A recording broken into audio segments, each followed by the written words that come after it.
అందరికీ praise the lord. అనుదినము దేవుని వాగ్దానం. ప్రియులారా, ఈ ఉదయకాలము మన కోసం ఏర్పరచబడిన దేవుని వాగ్దానాన్ని మనము జ్ఞాపకం చేసుకుందాం. ఇది మొదలుకొని నేను మిమ్మలను ఆశీర్వదించేదను. హగ్గై 2:19.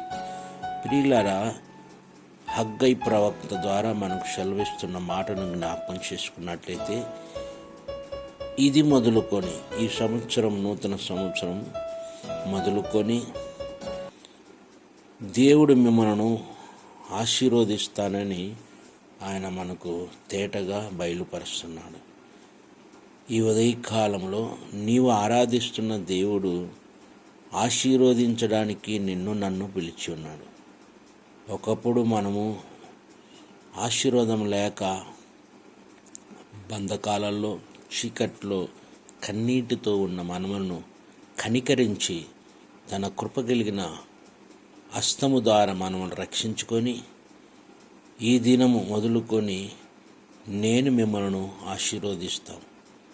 మరి గడిచిపోయిన సంవత్సరంలో ఎన్నో కష్టాలలో, కన్నీటిలో ఉన్నప్పటికీ ఈ నూతన సంవత్సరంలో దేవుడు మాట్లాడుతున్న ప్రతి మాటను మనము జ్ఞాపకం చేసుకుంటూ ఇది మొదలుకొని నేను మిమ్మల్ని ఆశీర్వదిస్తానన్నాడు.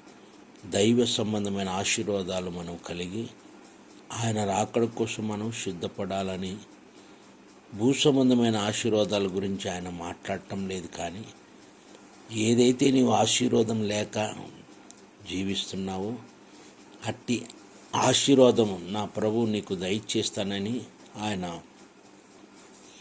మనకు వాగ్దానం చేస్తున్నాడు. ఈ వాగ్దానాన్ని మనం నమ్మి విశ్వాసము కలిగి నడుచుకున్నట్లయితే మన జీవితంలో నిత్య ఆశీర్వాదములు కలిగి ఉందమని ఆయన స్పష్టంగా మనతో మాట్లాడుతున్నాడు. ఈ మాటలు మనం ఆలకించి ఆయన రాకడ కోసం మనం సిద్ధపడదుము గాక. ప్రభు మిమ్మల్ని దీవించును గాక. మహాగణుడైన తండ్రి, పరిశుద్ధాత్ముడా నీకు వందనాలు. ఇది మొదలుకొని నేను మిమ్మల్ని ఆశీర్వదిస్తానని ఆనాడు ఇజ్రాయేలుతో మీరు చెప్పినట్టు ఈనాడు మాతో మీరు మాట్లాడి ఉన్నారు.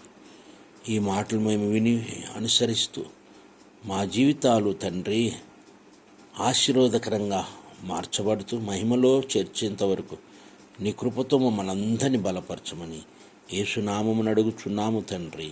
ఆమేన్.